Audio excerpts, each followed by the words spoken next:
Social media జోరు పెరిగిన కాడ నుంచి ఏది నిజమో ఏది అబద్ధమో తెలియకుండా అవుతున్నది. ఇక జనం ఏఐ వీడియోలు తయారు చేసుడు మొదలైనాక ఇంకింత గందరగోళం పెరిగింది. ఏది నిజమో ఏది అబద్ధమో ఏది నమ్మాలనో ఏది నమ్మకుండా ఉండాలనో బేషన్ బేషన్ అవుతున్నది. ఇప్పుడు ఈ ముచ్చట ఎందుకు చెప్తున్నావు అంటారా? ఇగో గిందుకే.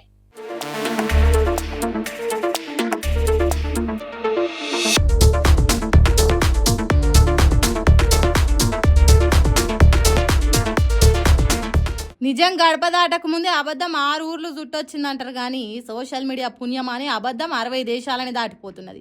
మొన్నటికి మొన్న సౌదీ దేశంలో పెళ్లిపోయిన పెద్దలకు బంగారం బిస్కెట్ ముద్దలు ఇచ్చిండ్రని చెప్పుకున్నాం కదా.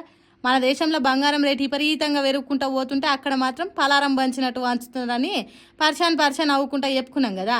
హాగో అదంతా ఉత్తముచ్చట్నేనట. అట్లా ఇచ్చిందంతా బంగారం కాదు, వెండి కాదట, బంగారం పూతతో తయారు చేసిన చాక్లెట్లట. సౌదీ దేశం మీడియా టీవీలలో సౌండ్ పెంచి మొత్తుకుంటే తప్ప ప్రపంచానికి తెలవలేదు. మరి ఈ వీడియో ఫస్ట్ సోషల్ మీడియాలో ఎవరు పెట్టిండ్రో కానీ వాడు దునియా మొత్తాన్నే పప్పుల కాలేసేటట్టు చేసిండు. వాడు వీడియో కింద ఏం రాసిండో తెలియదు కానీ చేతులు మారుతున్న కొద్దీ కొత్త ముచ్చట్లు జోడించుకుంటూ షేరింగ్లు చేసిండ్రు. అందుకే వామ్మో బంగారం, వాయో బంగారం అని గుండెలు గుద్దుకున్నాం. కాబట్టి సోషల్ మీడియాలో వచ్చిన ప్రతి వీడియోని చూసి నమ్మకుండ్రి. 2 రోజులు ఆగితే నిజమో అబద్ధమో ఎరికైతుంది. కాబట్టి తొందరపడి షేరింగ్లు చేయకుండ్రి. అందరికంటే ముందు నేనే ఉండాలని మీరు ఆగం కాకుండ్రి, అందరినీ ఆగం పట్టియకుండ్రి. ఏమంటున్నాం? జోర్దార్గా జరిగిన మున్సిపాలిటీ కార్పొరేషన్ ఎన్నికల ఫలితాలు వచ్చేసినాయి. ఓడిపోయిన వాళ్ళు మాడుపు ముఖాలు పెట్టి బాధపడుతుంటే గెలిచిన వాళ్ళు సంబరాలు చేసుకుంటే ఎగురుతున్నారు. అయితే ఇగో ఈ అన్నకు ఓట్ల లెక్కింపు ఆఫీసర్ల మీద పట్టరాని కోపం వస్తున్నది. ఎందుకు ఏమిటికి పండ్లు పడపడ కొరుకుతున్నాడు అనేది మీరే చూడండి. పేపర్ సీల్ కాదు సార్, ఇది ఎందుకు మీరు దానికి సమాధానం చెప్పండి. మిగతా 14 వార్డులలో క్లాత్ ప్యాకింగ్ వచ్చింది, ఒక 3వ వార్డులో ఎందుకు క్లాత్ ప్యాకింగ్ రాలే? మా ఆబ్జెక్షన్ మీరు సమాధానం చెప్పండి. మా ఆబ్జెక్షన్ మీరు సమాధానం చెప్పిన తర్వాతనే కౌంటింగ్ స్టార్ట్ చేయండి. ఏ దొద్దమ్మలాగా చదువు ట్రైనింగ్ ఉండదా? ఎలక్షన్ ట్రైనింగ్ ఉండదా? చూడండి,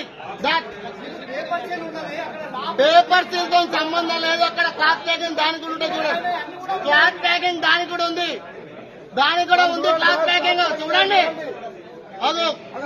చూడండి, ఓట్లే భయం లేకుంటే, చేయాల్సిన పని చక్కగా చేయకుంటే, కొలువు పోతుందనే భయం ఉంటే అప్పుడు చక్కగా పని చేస్తారు కావచ్చు సర్కార్ ఆఫీసర్లు.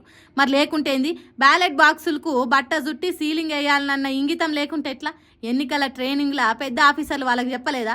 వాళ్ళు చెప్పినా వీళ్ళు చేయలేదా? సోమర్తనానికి బ్రాండ్ అంబాసిడర్ల తీరుగా చేస్తే ఏందన్నట్టు? పాపం 3వ వార్డు ఎన్నికలలో పోటీ చేసింది ఎవరో గానీ 14 వార్డులల్లో మా వార్డు బ్యాలెట్ బాక్సులకే ఎందుకు బట్ట సుట్టి సీలింగ్ వేయలేదు? పొట్టు లొల్లి చేసుకుంటే ఆ వీడియో తీస్తున్నాడు. కానీ ఆఫీసర్ల తన ఆన్సర్ లేదా? వాటిని సీల్ చేసిందేవలో ఇప్పిందేవలో, అందుకే నీళ్లు నమ్ములుతున్నారు. అది ఇది అన్నట్టు గులుగుతున్నారు. పేపర్ సీలింగ్ ఉన్నది కదా అని సర్ది చెప్పి సప్పుడు చేస్తలేరు. మంచిర్యాల జిల్లా లక్సెట్టిపేట మున్సిపాలిటీ 3వ వార్డు ముచ్చటిది. అధికారులు కాంగ్రెస్ పార్టీలతోని కుమ్మక్కై బ్యాలెట్ బాక్స్లలో ఓపెన్ చేసి రిగ్గింగ్ చేసిండ్రు కావచ్చు అన్నట్టు మాట్లాడుతున్నారు. కాబట్టి కౌంటింగ్ జరిగిన రోజు నాటి సీసీటీవీ ఫుటేజ్ క్లారిటీ ఇవ్వాలి. పోలింగ్ అయిపోయినాక బట్ట సుట్టి సీలింగ్ చేసిండ్రా చెయ్యలేదా అనేది క్లారిటీ ఇవ్వాలని లొల్లి చేసిండ్రు. కానీ దుడ్డున్నోందే దుడ్డే బర్రె అన్నట్టు అధికారం ఉన్నోళ్ళు ఇష్టం వచ్చినట్టు చేస్తున్నారు. ఏందో ఏమో పోండి అని అంటారు ఈ ముచ్చట తెలిసిన పబ్లిక్.